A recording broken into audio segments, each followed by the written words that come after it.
The story breaking today, Tuesday, March 10, 2026, is one that cuts right to the heart of how Nigeria treats its women, and specifically, how the Nigerian Senate treats one of its own female members when she refuses to be silent. Senator Natasha Akpoti-Uduaghan, the Kogi Central lawmaker who has been at the center of one of Nigeria's most explosive political and gender rights battles over the past year, has been removed from Nigeria's official delegation to the 70th session of the United Nations Commission on the Status of Women, an international conference happening right now in New York City, focused specifically on improving access to justice for women and girls and accelerating gender equality globally. And the person who was put in her place? A man. A male senator named Adeniyi Adegbomaire was given the slot that Natasha had been promised, prepared for, and was expecting to fill. The irony is almost too painful to state plainly. Nigeria sent a male senator to represent it at the world's premier gathering on women's rights after removing the only female senator who was actively trying to attend. And this is not a minor conference. The CSW 70 session runs from March 9 to March 19 at the United Nations headquarters in New York City, and member states are there to negotiate formal outcomes on gender equality and women's empowerment. Every seat at that table matters, and Nigeria's Senate leadership decided that Natasha Akpoti-Uduaghan should not be in that seat. Here is the full timeline of how this happened, and it is a story of broken promises, suspicious reversals, and what a Senate staff member has now described as a deliberate decision to keep Natasha out. On February 25, during a meeting of the Senate Committee on Appropriations, Natasha stood up and publicly raised the alarm that she was being sidelined from the delegation.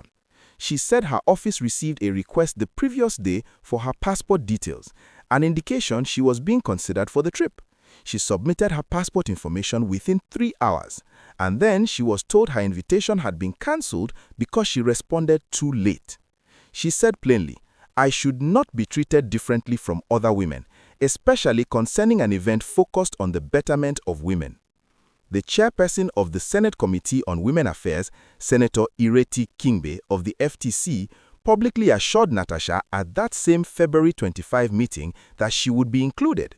She went further. She said if Natasha did not go, she would also stay back. That was a promise made openly in a Senate committee meeting on the record, witnessed by other senators. But on March 5, Kingbe wrote a letter to Natasha explaining that the Ministry of Women Affairs had not yet responded to the sponsorship request and that the Senate had ultimately approved only 2 members, herself and Adeniyi Adegbomaire. She advised Natasha that if she had a valid US visa, she could attend independently.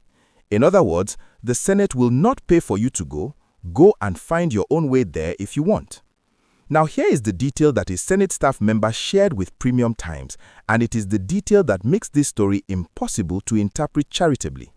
The staff member said, speaking on condition of anonymity for fear of victimization, that the Senate leadership removed Natasha from the delegation because they were concerned she might raise controversial issues at the event and potentially tarnish Nigeria's image. Think about what that means. A female senator who has publicly accused Senate President Godswill Akpabio of sexual harassment, who has fought her suspension all the way to the courts, who has consistently refused to be silenced, was removed from an international women's rights conference because the very people she has accused did not want her at the table telling her story to the world. If the Natasha Akpoti-Uduaghan story, one of the most important gender rights and political battles in Nigeria today, is one you are following closely, please subscribe to this channel right now and hit that notification bell because this story is moving fast. The broader context makes this moment even more significant.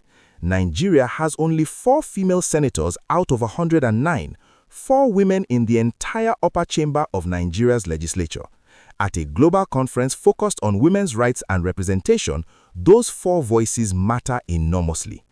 2 of the 4 female senators, Idiat Adebule of Lagos West and Ipalibo Banigo of Rivers West, declined to attend. That left Kingbe and Natasha as the obvious representatives. Kingbe went, Natasha was replaced by a man, and Nigeria, a country currently fighting for international credibility on issues of governance and rule of law, sent a delegation to a UN Women's Conference that included a male senator, while its most vocal female lawmaker sat at home. Here is your question for today. Do you think the Senate's decision to remove Natasha Akpoti-Uduaghan from Nigeria's delegation to the UN Commission on the Status of Women and replace her with a male senator represents a deliberate act of institutional silencing?